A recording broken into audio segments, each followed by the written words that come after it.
And welcome to the Give Me Liberty podcast of the Standing for Freedom Center at Liberty University, where we defend life, liberty, and truth to ensure the foundations of freedom exist for the next generation. It really all goes back to the question of life. Who are we? What are we? Who made us? And what design, ultimately the design and purpose that God has for us, what is that ultimately for? I'm joined by a very good friend, somebody that I've known for many, many years, and somebody that I've come to admire and appreciate and respect. He's the director of the Center for Biblical Worldview at the Family Research Council, David Closson. Welcome, brother. Brian, what a joy to be on the program with you. Thanks for having me. I so appreciate you, and I'm so glad that you've joined us, and I appreciate your book, Life After Roe, equipping Christians on the issue of life. And so I wanted to talk a little bit about that. Man, tell us a little bit about this book and why you wrote it. Yeah, absolutely, Ryan. And it's exciting. It's my first solo authored book. It's with B&H Academics, so that's with Lifeway. And I wrote the book really for three reasons. I wanted to educate, I wanted to equip, and I wanted to encourage. As far as education, one of the things that we did in the year after Roe was overturned here at Family Research Council, we did a survey with George Barna, a nationwide survey of regular churchgoers. So not just kind of man on the street interviews, but people who actually go to church on Sunday. And we asked them a whole battery of questions related to basic theological issues, including several questions on the life issue.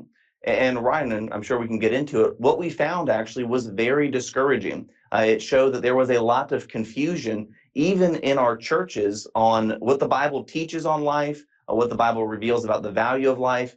And so really, I kind of wanted to, I just felt burdened really to educate, speaking to kind of a Christian audience. I also wanted to equip. There are a lot of issues now that Roe is overturned. There are a lot of things that are happening at the state level, at the federal level. When we were kind of growing up, you would think about abortion, you'd probably think about the abortion clinic downtown that you maybe would go pray at on a Saturday morning. Over 60+% of abortions now take place with chemical abortion. We need to know what that is. We need to know how to combat that. And then I also want to encourage. In the book, I was able to interview about a dozen state lawmakers who passed pro-life legislation once Roe fell. Also interviewed some U.S. senators and just got their insight on what they're doing, how they're fighting for the life issue. And so I just really want to encourage. There's been a lot of setbacks on our side since Roe was overturned, but there's also been a lot of victories. And so I wanted to also tell those stories. So educate, equip, and encourage is kind of the goal behind the book, Ryan. I really appreciate that, and we do need some kind of a field guide, some kind of a manual, and a history book, really. I'm going to go back to the year 2022, actually even 2021, the opening oral arguments. It was December the 1st, 2021, and many of us felt like this could be the moment, the linchpin. This could be the moment in which Roe v. Wade was overturned. Liberty University showed up. Many other organizations, FRC showed up, Concerned Women for America, Faith and Freedom, and there were like all of these groups that were coming out. ADF, Alliance Defending Freedom, absolutely. Many others who were coming out in support of Roe v. Wade being overturned. We had over 1,000 students show up, and it was said. I don't know if this is true or not, but it was said that with all of that crowd being amassed right outside the Supreme Court, that the justices could have looked outside of their office windows and have seen the crowd, and also to be encouraged that this is a movement that is not going away, that the pro-life movement is growing, it's gaining steam. And so we were excited in 2022, June 24th, 2022, the Dobbs decision was ultimately handed down, and Roe v. Wade was overturned. And so for many people, it was celebration, it was excitement, and then there were some that were saying, okay, well, that's finished. Now we're just going to go back home. We're done. Clearly that wasn't true. Then there were others, David, that were saying kind of like in the aftermath of all of that, we just got started. Basically, nothing had happened in those 50 years that had led up to that particular moment. And I'm like, oh my gosh, like time, talent, treasure, all these things were spent. There was protests in the street. There was even violence against, pro-life advocates. All of those things leading up to 2022 on June 24th. This movement took a long time just to get here. And there are a lot of people who are saying, well, okay, this and no further. Others are saying, hey, we're going to accomplish abolition like tomorrow, like in the next legislative session. We're just going to put forth these bills and sponsor them, and we're going to end abortion in the next go-around. Love the optimism, love the enthusiasm. Don't think that is in any way realistic. So taking all this together, you write this book. What have we learned, I guess, that is the most discouraging? I want to start with that first. Yeah. And I'm going to get on to what is encouraging. But what was the most discouraging thing that we've learned sort of in the aftermath of Dobbs? Yeah, Ryan, I think one of the most discouraging things we've learned since the Dobbs decision was handed down is just how pro-abortion this country really is. And I think some of the ways we saw this is kind of in the weeks after the Dobbs decision was handed down. The first statewide election took place in August, so about 7 or 8 weeks later in Kansas, where they had kind of a pro-life, pro-abortion issue on the ballot. It was allowing, basically saying that the Supreme Court there in Kansas had certain rights and whatnot, and the pro-abortion side won. In the months after that, there was pro-life ballot measures in Kentucky and Montana, so actually some very red states, and it failed. And I think, I think it's about 10 or 12 states now have had statewide referendums. Many of them conservative states. Think of Ohio; it failed there as well. It's only a pro-life amendment's only prevailed actually in 3 states so far: South Dakota, Nebraska, and Florida. And we can maybe talk a little bit more about that. But what is discouraging to me is realizing just how pro-abortion we actually were as a people. Law is inherently pedagogical. I know someone that you and I both look up to, Dr. Andrew Walker at Southern Seminary. That's one thing I learned from him. Our law is a tutor. Our law is a teacher. And for 49 years in this country, now 2 to 3 generations of Americans have grown up hearing that abortion is the law of the land, especially, in the first trimester. It's really just another form of birth control. And so I think realizing the kind of the morally corrosive effects, you can't reverse that overnight. For 49 years, now the Roe v. Wade decision was in place. Now that it is overturned and replaced with the Dobbs decision, we have a lot of work to do. And what Justice Alito said in his opinion, that the question of abortion policy making in this decision now returns to the people and their elected representatives. And so these conversations, since Roe was overturned, have continued to play out. And in some places, that conversation has been going well and good bills have been passed. In other places, we've seen the opposite effect. Yes, I wholeheartedly agree.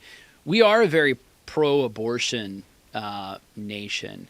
It comes down to discipleship, how culture is discipled, how the education system has been run now for decades that has promoted this. You think back, even in the 1950s, 1960s, Protestants in America, Protestant nation, right? Not a Catholic nation, but a Protestant nation. Protestants in America were on the side of contraceptives.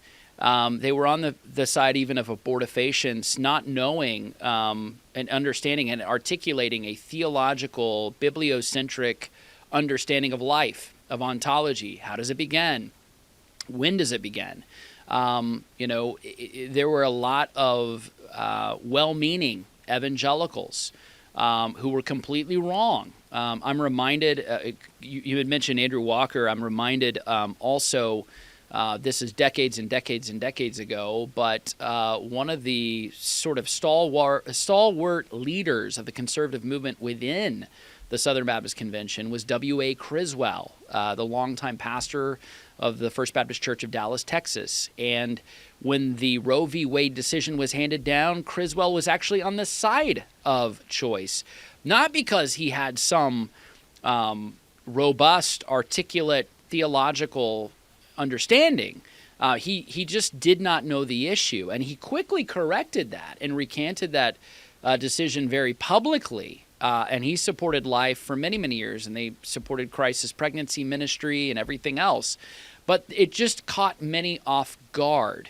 There have been all kinds of positions that the church has sort of taken. What has been the church's role in fighting for life, against the culture of death, and even sort of making this movement very popular among pro-lifers? Even though it may not be in the popular or the main of American life, certainly there is a loyalist movement that is not dying out. Yeah, Ryan, the church has been on the front lines in the most recent decades. You're right, though. In the middle of the 20th century, there was confusion. And I think you can actually trace a line really going to the 1920s into the 1930s with the advent of theological liberalism. So German higher criticism, 20s, 30s, you had people start really honestly becoming embarrassed by some of the divine claims in the Bible, the deity of Christ, the resurrection, the virgin birth. And what's really interesting, I actually have a chapter in my book just kind of on the history of what Christians have understood about the abortion issue for 2,000 years. And what's really interesting, Ryan, is for 1,900 years, there was one uniform position, going honestly back to the first century in the Didache, so kind of the first Christian moral instruction book. Christians were pro-life. They prohibited abortion. And why is that, Ryan? Well, it's because they were reading their Bible. They had texts like Psalm 139, verses 13 through 16. They had Luke 1, verses 39 through 45. And so the earliest Christians were pro-life, and I document this history. It wasn't until the early 1900s, again, with the arrival of theological liberalism kind of getting into certain denominations and churches, that it was really the next generation, think 1960s, 1970s, when culture began to change, is when those churches began to change their doctrinal statements. So really, when Roe is handed down in 1973, this is a moment where there really is a lot of biblical illiteracy, sloppy thinking in our churches. But if I may, what was so interesting in the recent conversation, I think it was maybe a year or two ago, that Joe Scarborough, former Republican Congress member, he has a show on MSNBC. He was getting all fired up about the issue, and he said, it's important to remember that the church has been pro-choice from the time of the apostles to the time that the Beatles broke up. And then it was only because folks like Jerry Falwell told us to be pro-life, to kind of gin up Republican votes at election time. Again, I believe it's the third chapter in my book that just shows that is utterly not true. For 1,900 years, the church was pro-life. And oh, by the way, any denomination that is still retained in the 20th century, kind of a high view of Scripture, they didn't budge an inch on the issue. And so there's a direct correlation, Ryan, between your view of Scripture. Is it inerrant? Is it infallible? Is it authoritative? And you having a pro-life ethic. Yeah, that very, very well said. By the way, this is years ago when I was actually doing my undergrad. I remember when Scarborough arrived on the scene and started his show on MSNBC. And I don't know how that thing continues with such low ratings, but that's a whole other matter. But I will say that Dr. Jerry Falwell, the founder of this institution, I mean, from the very, very beginning, this is over 50 years ago. So we're 52 years old at Liberty University. We have continuously supported the pro-life movement. We even led the banner at marches in the past, at the March for Life, which is largely run by Catholics. We're one of the largest evangelical Protestant institutions that we put our students behind this, and we support it. We're there for the common good. So you're looking for a university that's perfect for you, a school that has anything you could possibly need. Anything? You want a place that has the programs you want to study, and maybe a few more, just in case you change your mind. I think I'm going to sign up for the fashion design program. All right. A place with state-of-the-art facilities. I mean, look at this campus. And who doesn't love big-time sports? And great recreational activities. Okay, now we're on a roll. Somewhere you can hike, slide, strike, shoot, climb, eat, and most importantly, eat. You want a place that takes you to space? Okay, Okay, maybe not, but we can teach you how to fly, or pastor a church, or run a business. And all that with a great view? Yeah, I think I know a place. So I appreciate that history. Going back, there's also this dark history. I like how you mentioned Protestant liberalism, because it was all about modernity, embracing Darwinianism. The Bible is no longer center of American public life. It's not even the center of the church, ironically enough. I mean, you go back to John Gresham Machen and others, this fundamentalist modernist controversy. I'm reminded, even as I look, by the way, at your step and repeat that's just right behind you. You have a Bible that's a compass, and I love that image because the scripture points us to our true north. So there was a eugenics movement starting in the beginning of the 20th century, how abortion kind of got started with Planned Parenthood. We have some friends like the White Rose campaign movement that's being started by Seth Gruber. There's some others that are out there that are shedding light on Margaret Sanger and what happened there. Can you give us just a brief history of that? Yeah, what's so interesting, and I think this would be chapter 4 of the book, as far as abortion in America. It's really interesting, and Justice Alito, Ryan, talks about this actually in his Dobbs opinion, showing that abortion has actually long been criminalized. It's long been seen as illegal, going back to the common law tradition. So this would be, the oldest laws that we have for the 14th, 15th, 16th century, as far as the England common law tradition that, of course, came over and was a part of the colonialist period here in the United States. And again, I tell some of the stories in the book is, late as the 1700s, where you had these illegal abortions that were taking place, and that there was men who were being found having procured these abortions with a mistress or something because they were embarrassed by it. What's really interesting is that we were actually a very pro-life culture, really through the 1800s into the 1900s. And it really wasn't until you get to the middle of the 20th century where you have kind of the second wave feminism, Ryan. And even then, some of these feminist groups, think ACLU, I think NOW, the National Organization of Women, even when they, in their first couple of years, they didn't fully embrace the abortion issue, which is really interesting. It didn't really until the Roe decision came down. It kind of supercharged everything, and you think right up into the lead up and right up until 1973 in the 60s. And what's interesting is that where states were voting on the issue, you had right before the Roe decision, I believe it was North Dakota and Michigan voted on a referendum, and the pro-abortion position was defeated soundly. And what's really interesting, Ruth Bader Ginsburg, obviously appointed to the Supreme Court by Bill Clinton in the early 90s, she, in a law review article, writing in the early 90s before her appointment to the bench, she actually criticized the Roe decision because she said it forced the hand, it energized the pro-life movement, and said, America wasn't there yet. And so it's just so interesting to kind of look at and unpack the history to see how really there was some activists, think of the founders of NARAL and other groups who really kind of supercharged the pro-abortion position.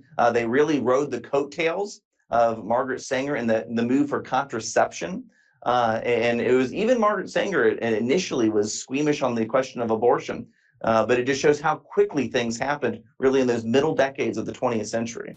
Yes. Sexual revolution, second wave feminism. This is kind of the start of this is the teenage years of the boomer generation.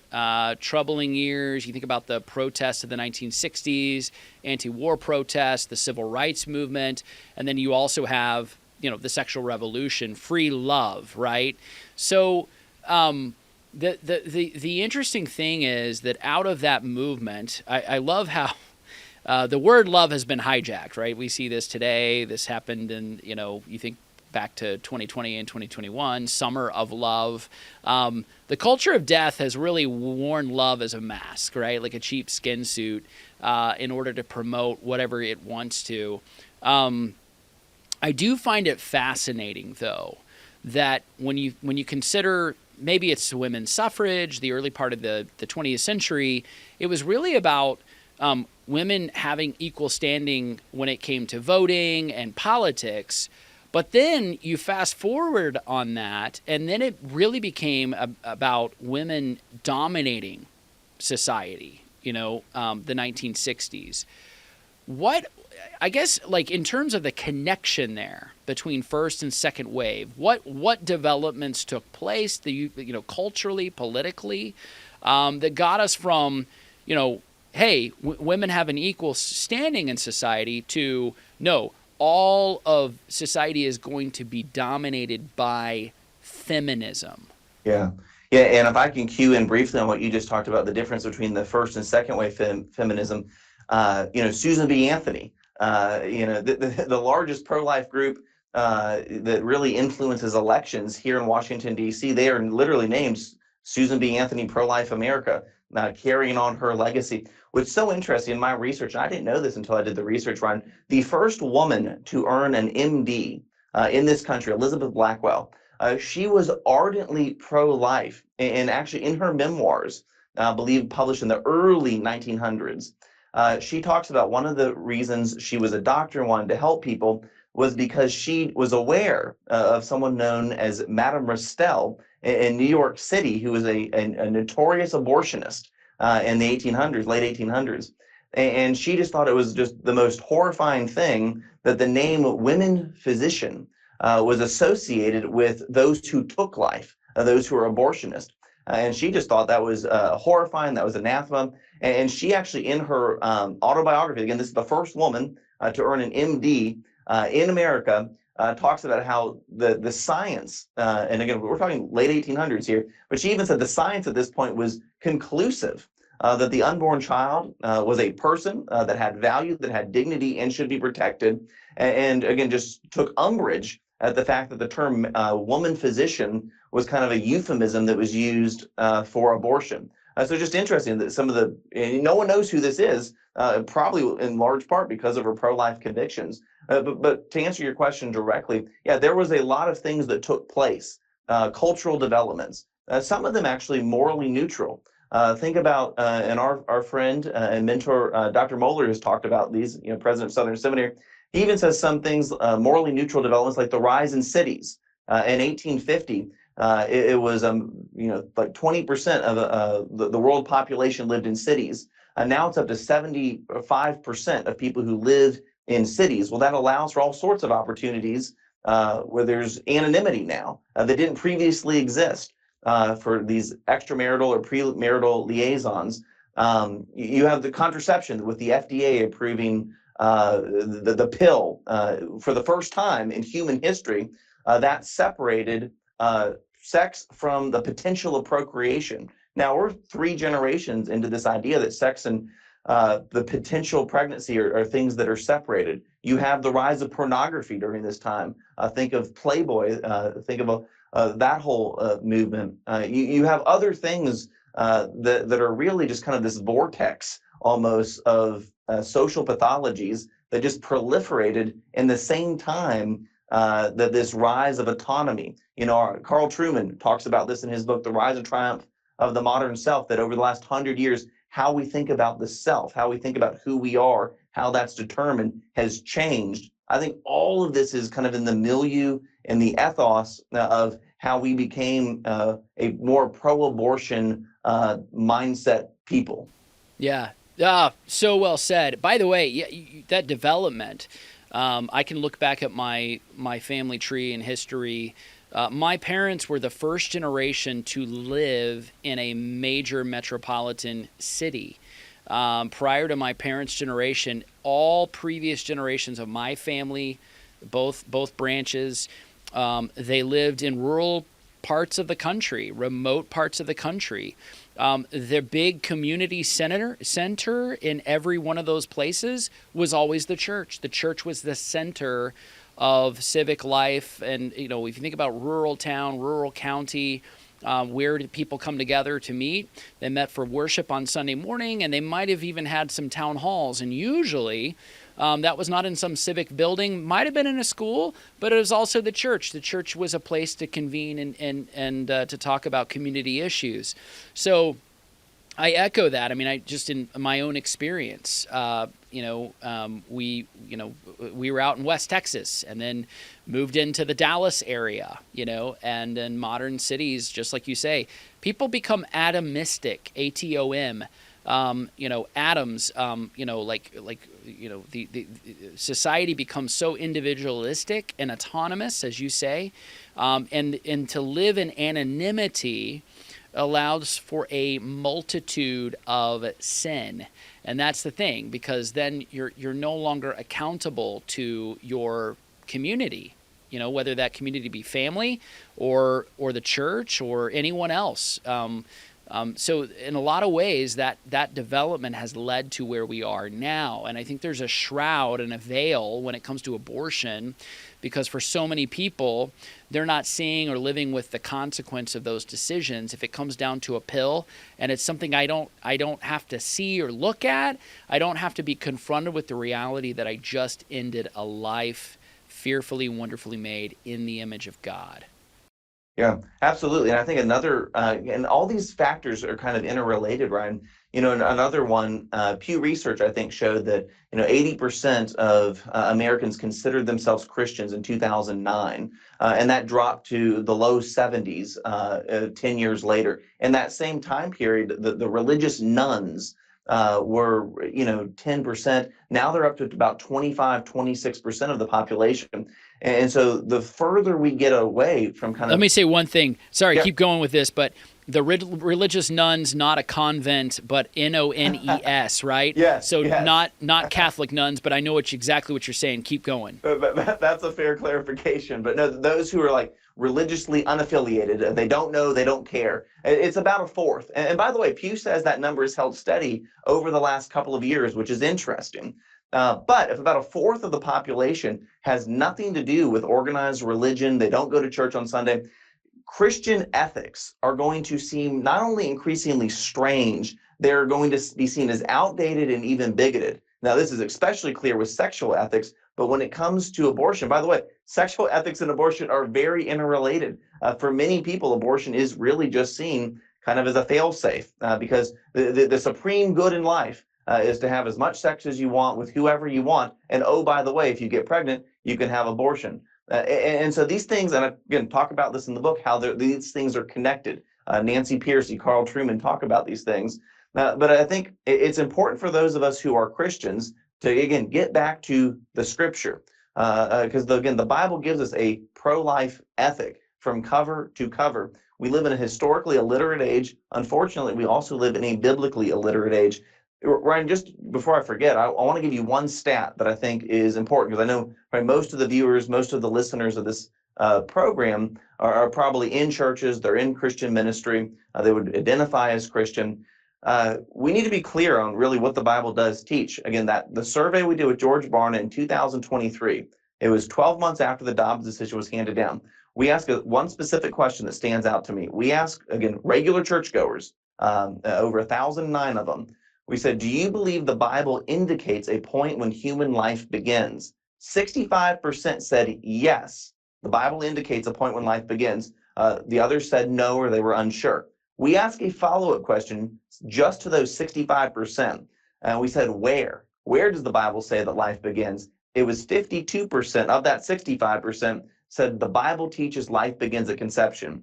In raw numbers, Ryan, that's about 335 people out of 1,009 regular churchgoers who could confidently tell our pollsters the Bible it indicates that life begins at conception. By the way, it was about 7% that said they thought the Bible taught that life begins at first breath. Another 6% thought the Bible teaches that life begins somewhere in the after 6 weeks, once the heart can be detected, which, I'd love to know where the chapter and verse they're getting that from. It's of course not there, but it shows there is still rampant confusion, even in our churches, which I would challenge pastors, ministry leaders, those with discipleship opportunities.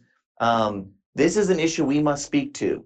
This is an issue where there's a thus saith the Lord. One other stat I'll give you. One of the questions we asked these folks 1 year after the Dobbs decision came down, Ryan, we said, have you heard a teaching or a sermon on the abortion issue in the last 12 months? Now just go with me for a moment back to 2022, after June 24th. Everybody had an opinion on the Dobbs decision. The NBA, the WNBA, the Homeowners Association, everybody had something to say about abortion, except apparently many churches. The number was 44% of these regular churchgoers said that in the last 12 months, after Roe was overturned, they had heard a sermon or teaching from their church on the question of abortion or the value of human life. We need to do better than that. Yeah, 100%. We do need to do better than that. Given all of the data that you just shared, I want to pivot now just to talking about some realistic goals. Realistic goals, milestones, like where we go from here. Because you just shared, these are stats, these are not people that we're interviewing at random in New York City, they're in Times Square, next to the guy who, is naked with the poster sign and the other guy who's dressed like a Smurf, or Spider-Man or whoever else. This statistic by George Barna are people that we share pews with on Sunday morning in our churches. That is what they think. The people that are with us, counted among those visible members of the body of Christ, okay? So there is much confusion among Christians, among evangelicals. Realistically, what should be our aim? It could be inside and outside the church. What should be our political aim? What should be our aim and ambition when it comes to educating this next generation of evangelicals when it comes to the issue of life? What should we do? Yeah. Remember, we talked about this a moment ago. Our law is inherently pedagogical. The law is a tutor. And for 49 years, Americans were told that abortion is morally permissible, abortion is morally praiseworthy. And we have to undo 49 years of this catechizing that has taken place. So what do? In the church, we need to disciple.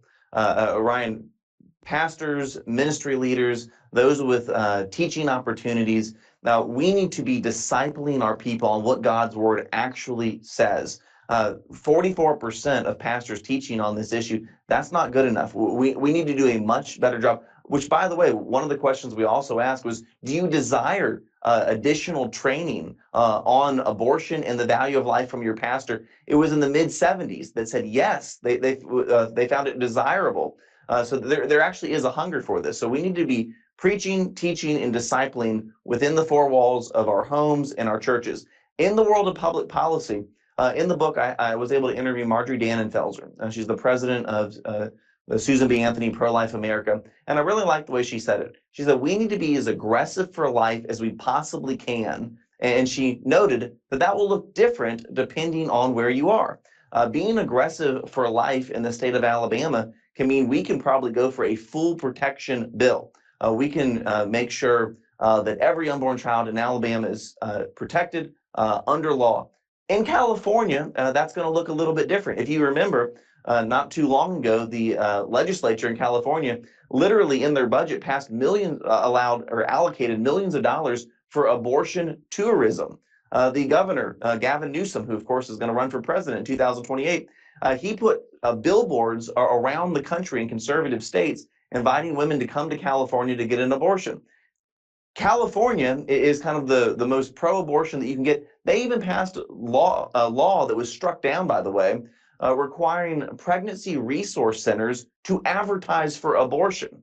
Now, again, being aggressive for pro-life in California, you take anyone that you can get out in California, just protecting pregnancy resource centers. That's what I think we need to be realistic. And even at the federal level, Ryan, I want to be as aggressive as I can. And praise God that Donald Trump won the 2024 election. Look at what he has done in just the 2 months that he's been in office again. Protecting the Hyde Amendment, reinstating Mexico City, rejoining the Geneva Consensus Declaration, looking at federal spending and beginning to claw back that money that funds abortion. That is exciting. As far as a legislative, in the Senate and the House, they've had some votes. Earlier this year in 2025, we had a vote on the Born Alive Abortion Survivor Protection Act. This is legislation that I don't even think is pro-life legislation. This just says that if a baby survives a botched abortion, which, by the way, that does happen, A we have lot. hundreds of documented cases, and most states don't even report it. But again, this law would just say that that baby deserves medical care. Not a single Democrat in the U.S. Senate voted for that legislation. And so, Ryan, that's our reality. So again, I want to be as aggressive for life as I can with the recognition and the humility that after 49 years of being catechized by Roe, we have a lot of work to do, and being as aggressive for life will look different depending on the jurisdiction you're in.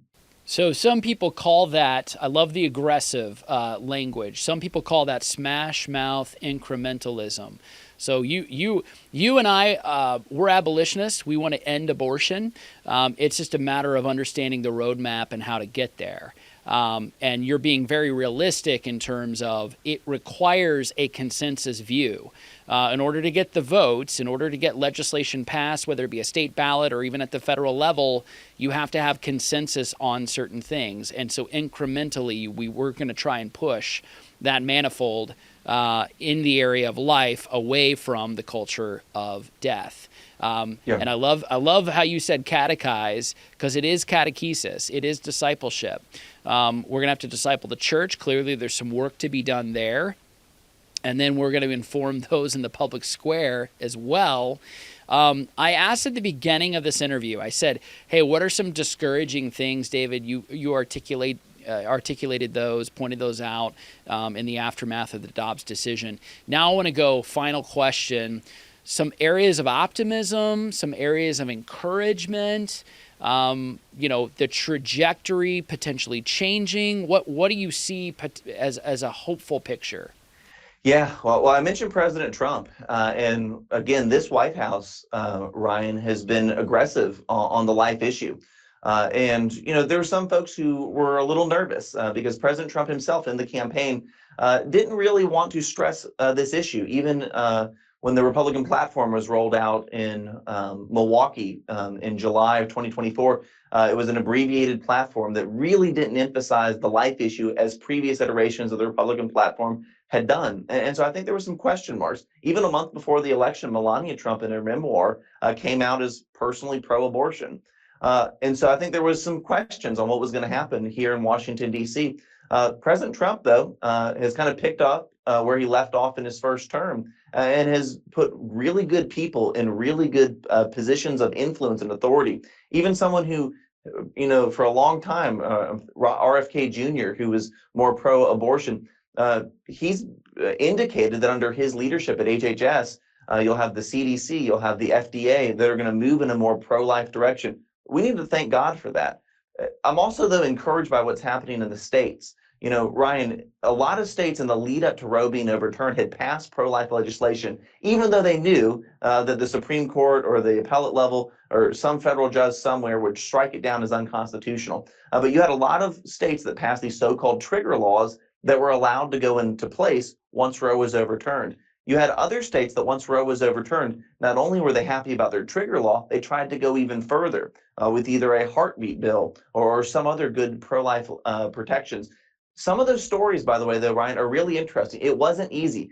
Very quickly, I'll tell you, in Nebraska, for example, they were able to get a 12-week law in place, but it required every conservative member to show up. And in fact, on the day of the vote, they were one vote shy. And I tell the story, I interview these legislators. There was a legislator who was in the hospital. She was really sick. And they literally had to put her in an ambulance, bring her to the state capitol, wheel her out on the floor to cast the deciding vote, even though she personally was really sick. I interviewed the president of the Iowa Senate. Their pro-life law was struck down. The governor there in Iowa, Kim Reynolds, said, let's go try to do it again. Protesters showed up at this senator's house. They tried to cast hexes on her and like voodoo and some really weird stuff, demonic stuff. And she said, that didn't deter me. We made sure that we passed our pro-life legislation. So there are champions for life that in facing fierce opposition, Ryan, since Roe was overturned, they've done good things. Of course, I want to see more of that. And Lord willing, in the months and years to come, we will. I love how you began by pointing out President Donald Trump, credit to where credit is due. both in his first administration and even now in the second. What he told us is exactly what he did. Yes. And there have been all kinds of lip service, praise heaped on, former presidents on the conservative side who gave a lot of talk about how they're personally pro-life, or they had pro-life convictions, or they didn't until they did. No one has done more for this movement than President Donald Trump. And so credit where credit is due. I am so thankful that whether it was a bargain that he made, whether it was a deal that he made, whatever it is, he followed through with it. And I'm so grateful for that. He put the justices on the court to deliver that decision. He continues even now to set new benchmarks and advance that, even when we were told, David, in 2024, that it wasn't really going to be about this issue, about the pro-life issue, that you got to win elections. And I remember so many evangelicals getting frustrated. I was among them. But yet this continues to advance, and I think it's so important. Thank you so much for writing this book, Life After Roe, equipping Christians in the fight for life today. I think it's really important that we have a history, we have a field manual, we have a place of encouragement where we can look to what has already happened and then ask the questions which way forward. And I think you've done such a great job of eloquently pointing us in the right direction. David Closson, thank you so much for joining the Give Me Liberty podcast. Thank you, Ryan. A real joy to be on the program. Hey, did you find this helpful? I hope you did. Please like and subscribe, share with a friend, and also go to standingforfreedom.com where you can find more content, articles, podcasts, and our Theology of Politics series, all at standingforfreedom.com.